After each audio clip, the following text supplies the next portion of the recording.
Hello and welcome to a tutorial on crew management in Uboat. There was a request in one of the comment sections in one of my videos about how do I manage crew and which are the ins and outs of crew management in the game. So I'm going to do a tutorial about that. Well, first of all, you of course need to go to the crew tab, and here you have several different tabs. The first is the crew list, where all your crew and your sailors are listed. As you can see, we have several of them on ready status, but they are not on board, and some of them are boarded. In order to keep your ship at the top of its possibilities, you want to max out your number of sailors and officers. Now, how do you increase the number of officers? Well, you need prestige or reputation to do that. When you have enough reputation, you will go to the leading officer and you will ask for a few favors. Here you have the chance of increase officer limits to 6 first and then to 7 later on. It costs 1 renown or prestige each. After you have increased that number, you go back to crew. You can choose any of your boarded crew members or regular sailors. You click on them and you can promote them. In order to do that, you need another reputation point, and you can promote them to whatever role you want. Another source of officers, when you are ready to get them, is through missions. Some missions have the chance to give you officers if you complete the mission objectives successfully. So that's pretty much straightforward. Most of you will already know that. As you can see, there are different limits on sailors on different boats. The Type 2s have less than the Type 7s. And this is important. We will see later why this number is quite important. Next in line, you have tasks. There are different tasks. Some of them are vital for your submarine, some others are not. You have 2 tabs, one for the crew, one for the officers. In the Officers tab, you can select different roles. Each one of them have different priorities. We will talk about this in a second, but you see you can choose each one of those and you can change them on the fly from there. If we go to Unisign, you will see there are no priorities. Now, the crew system in Uboat works according to a priority order. In this order, the higher the number, the more the priority it has. So for instance, if you see the chief engineer here, Hans Rudolf Skepke, he has a 10 in repair and a 9 in manage engines. What does it mean? That if there's anything to repair, he's going to focus on that, first and foremost. If there's nothing to repair, he will be managing engines. And the rest of the time he will be doing probably nothing because he has nothing else on the list of tasks. Well, he does sleep. Sleep to have it higher is quite important. We will talk in a bit why is that. As for the priorities, you can choose them to operate the AA gun, calm down in case one of your sailors has a breakdown due to stress. Watch for contacts. This is bridge crew and watch officers that are looking and trying to locate anything that's coming your way. Navigation. Playing cards, which is quite important when you have some fatigue in your crew and you want still to sail instead of taking a vacation. So if you have problems with discipline, you can put one of your officers playing cards, and that will help with discipline.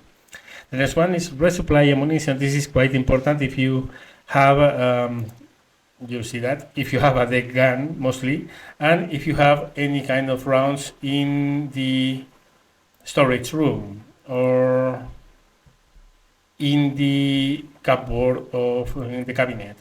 If you have any rounds stored here, which you can do to increase the number of rounds your submarine has, which I don't do a lot, but now I think of it, I should do more.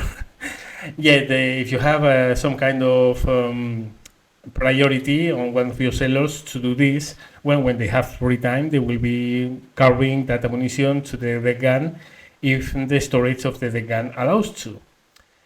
The next one is operate the deck gun. This is useful for if you want to designate a given sailor to operate the deck gun, you can do so. Personally, I do manual assignments to this, but there's nothing preventing you to assign a crewman to a priority on this and have them man the gun when you surface in a surface action, for instance. The next one is loading torpedoes, self-explanatory. The next one is repair. Repair is whatever is broken or has any damage in your submarine, maintenance, whatever. That's what this order will do, will accomplish. Of course, it's quite important to have this in quite a high priority, because in the middle of a combat, if a depth charge explodes beside your submarine and there's suddenly a huge hole in your hull, you want your crewmen on top of it as soon as possible. Next one is manage engines. Doesn't matter if diesel or electric motors, because diesel will be on the surface, electric motors under the surface. Of course, you can run with electrics on the surface as well. Whatever is selected, the officer who has this as a high priority will be manning it. The next one is maintain. This is for preheating torpedoes and keeping them heated, so you don't have to heat them up before an action. This is maintenance and loading torpedoes. If you want someone to do both of them at the same priority, just put 0, 0 and put a number on here, and he will be doing this. The next one is service replacement parts. If you have some kind of scrap in your inventory, well, and if you have a sailor with any kind of priority here, in his free time, he will be producing replacement parts from that scrap metal. Don't use it a lot, but it's something you can do, and especially it's quite important if you are in the middle of a patrol, you have suffered damage, and suddenly you run out of replacement parts. You can even scrap parts of your equipment to get scrap metal and then turn it into replacement parts to fix some more vital parts. So it's kind of a niche utility, but you can use it. Listen for contacts. This is at the beginning of the war, this is just hydrophones, nothing else. So of course, if you are not underwater, it's totally useless to man the hydrophone station. But later in the war, you will get radar detectors, Naxos, Metox, that kind of stuff. For that point of the war onwards, if you want your equipment, your radar detecting equipment to be operative, you need an officer on the listening room all the time. Not just underwater, because of course underwater they don't work, those items. Underwater is for hydrophones, but on the surface they will be operating the radar equipment material, which is quite important, especially so from mid-war onwards, when most planes carry radar and all escorts carry radar. You want to know when you, not exactly when you are detected, but you want to know when you really need to dive before being detected. And as soon as you hear and you detect radar coming your way, you want to go underwater. So yeah, this is for the radio man listening for contacts. This again is not just for hydrophones, it's also for radar detectors. Then of course, listen for transmissions. This is the radio man. Having a guy here all the time is quite important, but not as much from mid-war onwards as having someone on the listen room. This of course allows you to receive transmissions and translate them and decode them and knowing what they say. If you don't have anyone on the listening room at the moment a radio transmission is received, you will still get a warning that something has been received and that you need someone in that station. So this is not really vital. It's important, but it's not vital. You can make do without someone in your radio room. But if you want to transmit anything or you want to know what your submarine has received, you need someone here. Next in line is first aid. This is one that I think is extremely important, and you really need to change in order to have a successful crew. First aid, of course, when a sailor gets hurt in any way, whoever has first aid as a hygiene of priority will run with a medikit to help him. You need medkits in order to do first aid unless there's a skill for that. Skills is one of them, those back here, I think, there. If you get this skill, you can provide medical help without the use of a first aid kit. This is quite important. Not indispensable, but it's one of those that you really need to worry about having someone in your submarine that can do that. Because if you run out of medkits, and in very heavy actions, you might run out of medkits before all your crewmen are safe. So yeah, first aid quite important. Cook. Now, really, cook is not that important. I almost never, unless someone has specifically, you can check here, specifically the cook skill, which gives a bonus to that, and in this there. He provides a discipline bonus for the crew by working there. So, if we get the captain cooking, which is not a good idea, we get a bonus to our discipline. Really put someone here who's going to have a lot of time in their hands, and he doesn't really have any other thing to do. Otherwise, keep it blank. It's not really important. We will see why in a second when we go to crew. Finally, rest. Rest is super important. You want the highest priority here. Because when they are tired, unless they are tired, they will be doing all the rest of things that they are assigned to do. But as soon as they are tired, they will go to sleep. If you don't have this as the highest priority, they will still keep on doing those other things before going to sleep. And they can have a seizure, a heart attack, and you will need someone to go running with a first aid kit, and they will be out of commission for a good time afterwards. So really quite important. As for what's important and what not, well, I have already explained more or less what each one of them do, and you can choose what's important for you or not. For instance, for me, cook is not priority, replacement parts is not a priority, operate the deck gun, and the deck gun is not a priority. The AA gun begins to be a priority whenever air power begins to be a real concern, which means from 1941, 1942 onwards. In those times when you are on the surface, you really want someone manning the AA gun pretty much all the time. But before that, it's not a concern. Which are critical? Calm down is critical, sleep is critical, first aid is critical, listen room after 1941 or so, and when you have radar detectors is critical, and navigation is critical. Very important is watch, but is not critical. You can go by without having an officer on the deck, but you can't really leave without knowing where you are, so navigation is more important. Next, we have the tab of the sailors. This is the part of the crew that are not your officers. These are your lowly sailors who give no orders, they just receive them. These are the activities that those crewmen will be doing during their shifts. You can have as many or as few shifts as you want.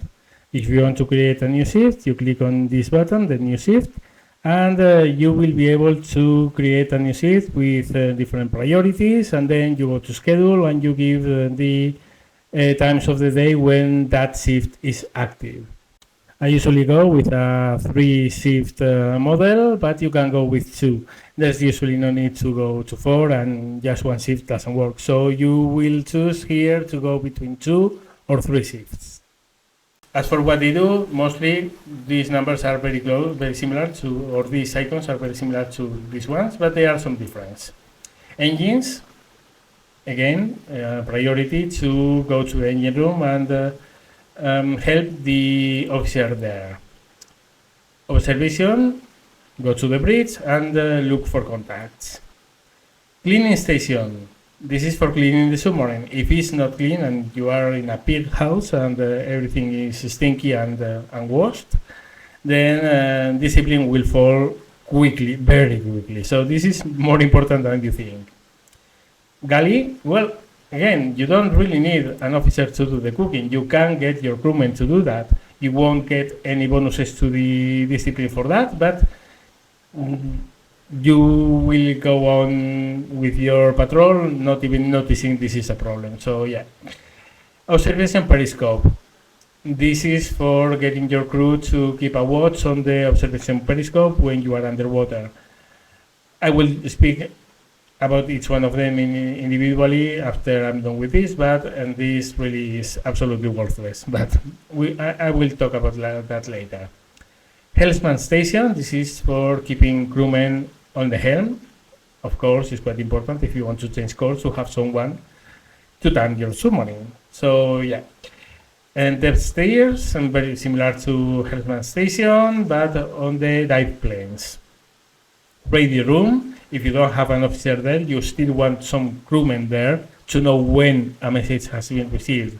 You won't be able to read the message, but you know what message has been received. Valves, when you give the order to go underwater and to blow out ballast or change depth or whatever that needs a change on the valves, be it to flood the tanks or to blow them up. Yeah, valves is really important. Power switch, when you order to switch off the power of a station or a room, whenever you want to change the lighting on your submarine, this is what is done, is used. And finally, bulkheads, when you give the order to close bulkheads. And yeah, this, of course, this is only working when you give the order to close or open bulkheads. As for which are important, engines, vital, watch is vital, cleaning is very important, not vital, but it's very important, cooking is important, not excessively important, but it's important. You can't leave this unattended, because if you don't have someone cooking, then your crew doesn't eat, and then you have a serious problem between your hands. Observation scope, really, I wish they would take this off this list and leave the scopes only for the officers. This is awful. Helmsman, very important. The stairs, very important. Radio room, quite important. Valves, critical. Whenever you give the order to dive, you are doing so for a very good reason. So it should be done as soon as possible. Valves is very important. Power switch, quite important, not really massively important, but quite important. And bulkheads, the same as power switches. Okay, so what do we do with this? I'm going to make a distribution of tasks, and I will talk about it in a second. Okay, so this is more or less what I would do with a starting crew. First, we have our captain, which is Marcus Graf, to the default name. I set it with 10 calm down, 9 watching, 8 navigate, and rest are all 11, so I'm not going to even comment on that. The thinking behind this, I'm going to have 2 watch officers. The other has 10 to calm down, 8 to watch for contacts, 9 to navigate, and then has some testimonial on the gun and anti-aircraft guns. Okay, so these 2 are going to work in tandems. For officers, I will have 2 shifts, actually, not 3 as the crew. The officers mostly are going to be in 2 shifts. They will be alternating, so when one is in a shift, the other is sleeping, and vice versa. So when Closecraft is on station, is on duty, he will be watching on the bridge. And if for whatever reason he can be watching on the bridge, he will be navigating. So if we are going to go diving, when he will be doing navigation. For Ganten Souls, which is the number 2, which is the XO, and he's going to be on duty when the captain is not, I'm going to put him on navigate first, and when navigation is close to 100%, he will resort to the second one, which is watching for contacts. You want to keep your navigation up. You don't want to get lost in the middle of the ocean. This is very important, and you need people to do navigation a lot. As I said, I will have him with testimonial in the surface armament. In case I want to send someone to the deck gun, I will go and send him. In case I want to send someone to the AA gun, it will be him. As for the mechanics, we have two. Again, same idea. They are going to alternate. Both of them have managed engines as the highest of their priorities, other than repair. Repair is always going to be the highest one. Any damage we have, we want to be repairing it ASAP. So both of them are actually engineers. They are going to work on the engines. And Emil, I'm going to use him to hit torpedoes, etc. Is mostly testimonial again. I mostly do this manually. So later on, when you have a third mechanic, you have a top of 7 officers in a type 7 submarine. And usually one of them, I usually go with a mechanic. The third one will have mostly things like carbine ammunition and reloading torpedoes and keeping them maintained, etc. But you want 2 of them at least to have the priority on engines. And finally, the ready officer is going to have the highest on first aid, transmissions 9, listening for contacts 8. If this was in any 44, for instance, I would go all the other way. I want my radar detector equipment to be a higher. I will go with that, higher priority. But again, this is 9039, so I would go with this. As soon as we go underwater, he's going to go to the hydrophone. As for the crew, what I did was keep 9 on engines, very high priority to observation, high but not very high on the cleaning stations in the morning and night shifts, and cooking on very high for the evening. Usually with this, you have enough cooking to go by. You don't need more than that. Of course, if you don't even have this, then you will run into trouble. But usually this works. Another thing I can do is to go like this, 5-5, and 8 here, and go like 7-7-3. So this time we have more cooking than cleaning. Depends. And what works for you. Both of them work very well. Absolutely nothing on observation periscope. I don't want my sailors dealing with observation periscopes, because if you are close to a contact and you are looking at him with the attack periscope and you are lowering your attack periscope and raising it all the time so you don't get spotted, well, if there's a random sailor that suddenly comes and raises the observation periscope and it gets detected, that sucks. So no, the observations are for the officers. The crew is not allowed to go anywhere near a periscope. And depth keeping and helmet station, very high priority, both with the same. This is again, this is really important, because when you are giving orders to dive, you want someone to go to the diving station as soon as possible. Radio room, moderate priority. If there's someone available, he should be sitting there. And these 3 all on the highest priority. You can put priorities very high. You can even go 99 if you want to. But 11 is good enough to send the point across. Operating the valves, the light switches, or the bulkheads is a one-time order. So if I go here and I give the order to change the lights, someone will come, hopefully as soon as they can, and probably this guy will come and change the light, and then he will go back to do whatever they were doing. It's a one-time thing, okay? So you want those things done as soon as possible. So the very high priority is really important.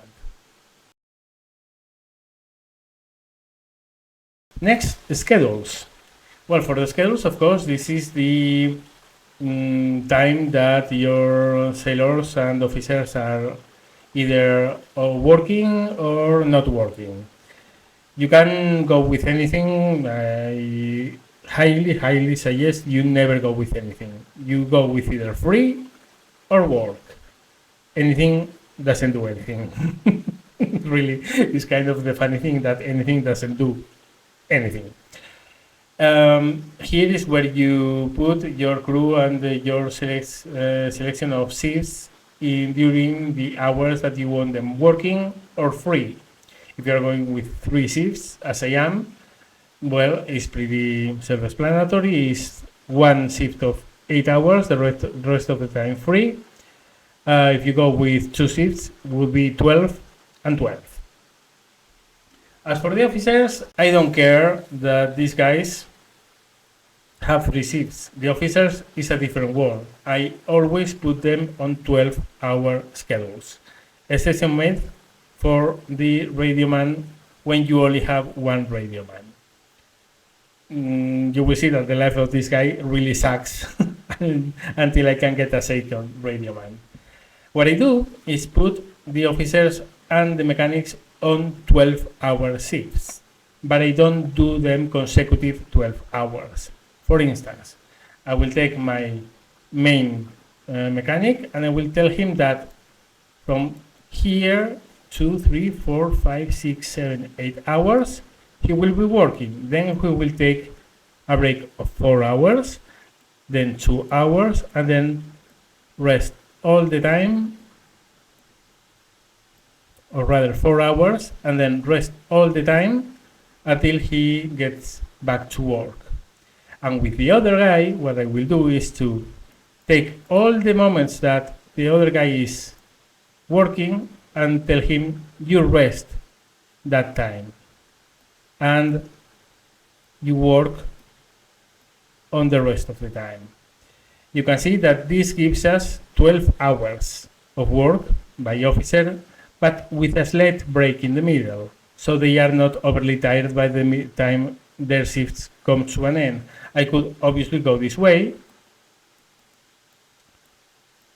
but if I go with this, by the 10th hour onwards, they will be quite tired. And if, I don't know, for whatever reason, you are at 5 o'clock, this guy is really ending his shifts, and you call for an alarm, battlestations, he will be forced to remain on spot.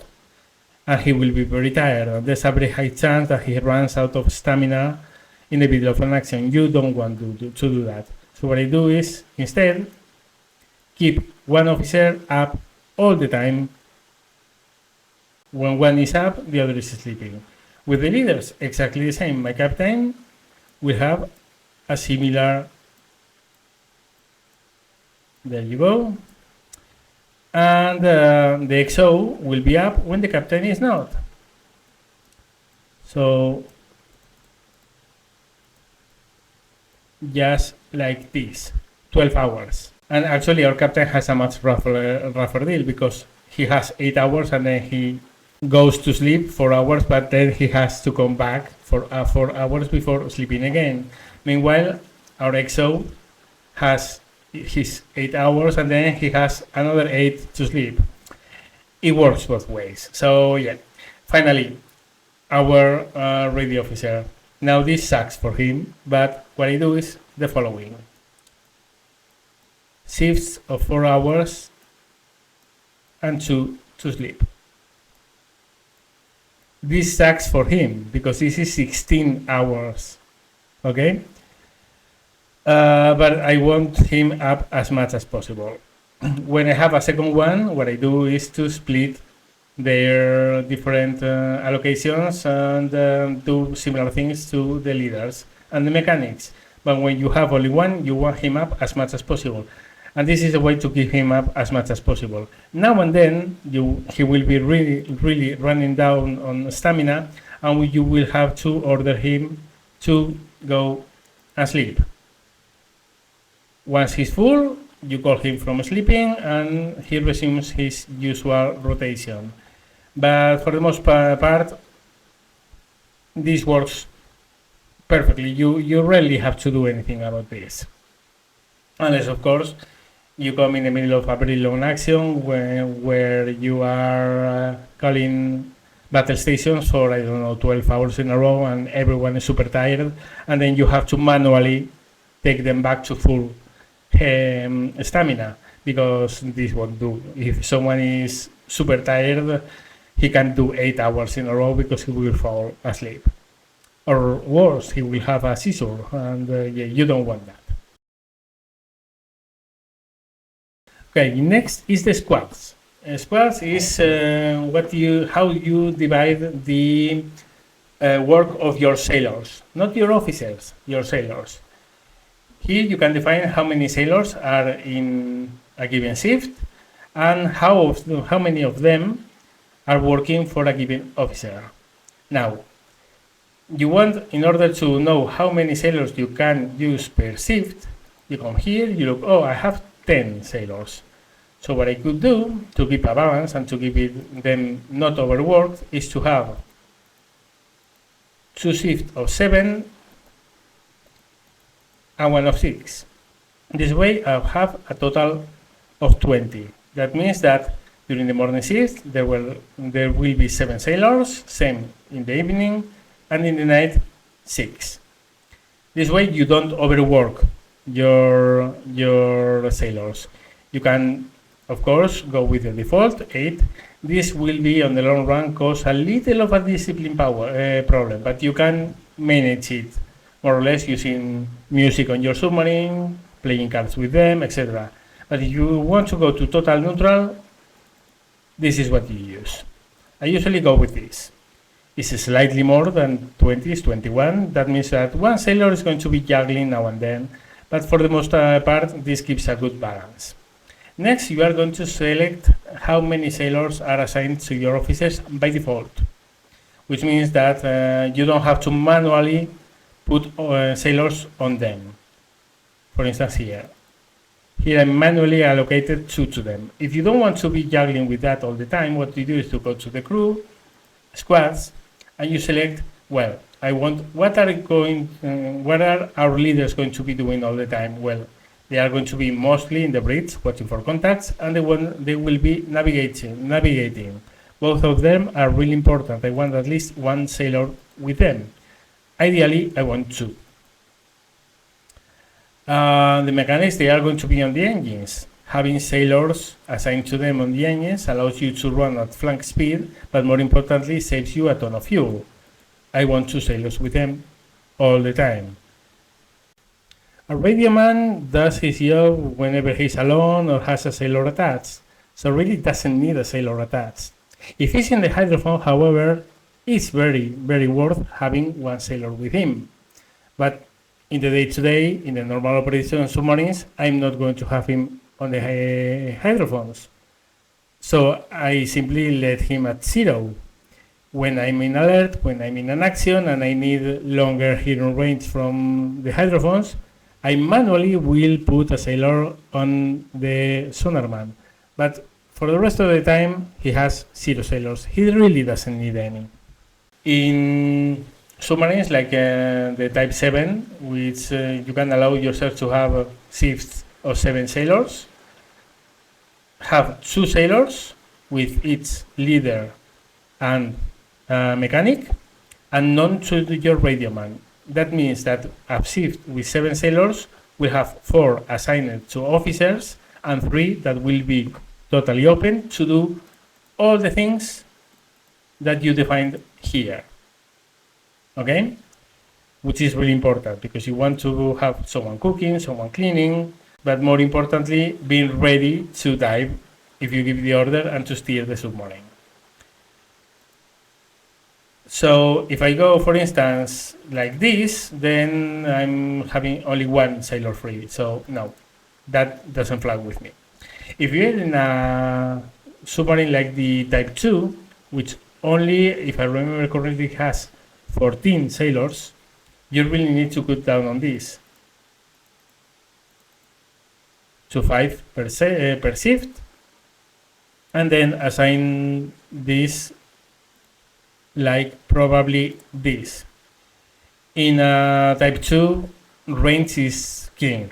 The main problem with the Type 2 submarines is that the range is very, very limited, And having sailors assigned to your mechanics, who are working on the engines, is paramount in order to increase that range, because with this, with 2 sailors and an officer in the engine room, your diesel gives you 30% more range.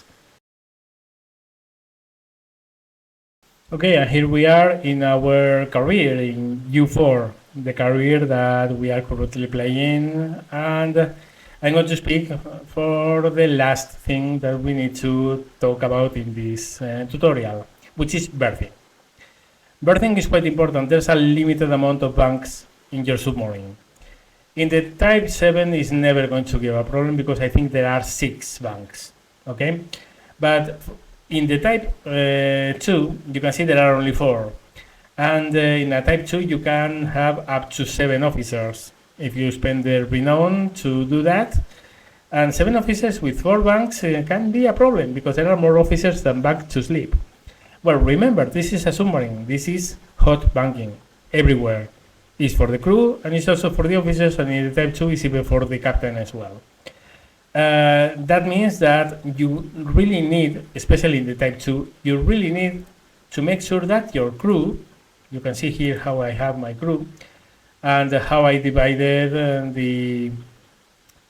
the schedule for all my officers. You can see I have 2 sonarmen, and that I didn't give them lesser than 16 hours per day to each of them because I wanted someone playing cards all the time.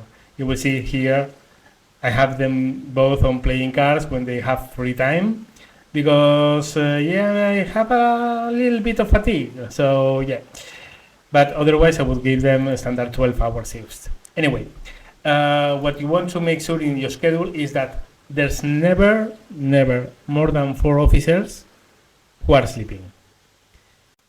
This is quite easy. You only need to make sure that you have 1 of each kind of officers on duty at a given time. That means that if you have 6 officers, the other 3 are sleeping. And if you have 7, at the most, they will be 4 sleeping. So yeah, it's just as simple. Remember, right now, it's even worse because we have a correspondent who also sleeps. So by doing this, I'm making sure that even when I have 6 officers right now in the line, I never have more than 3 of them sleeping at a given time. He always can go to sleep and will never be a problem. You see, sleeping, working. It's that simple, but it can really be a mess if you don't allow for that kind of planning when you do your schedules. Remember, try to keep people on individual shifts. If one is working, the other is sleeping. It's just as easy as that. So yeah, I think that is all for this video and this tutorial. I hope it helped. Any questions you have in the comment section below. Anything you want to say or comment, again, in the comment section below. Remember, you can support this channel through Patreon, or if you don't like Patreon, you can support it in YouTube. There's a button there to click if you wish to do so. At any rate, thank you very much for watching, and see you later.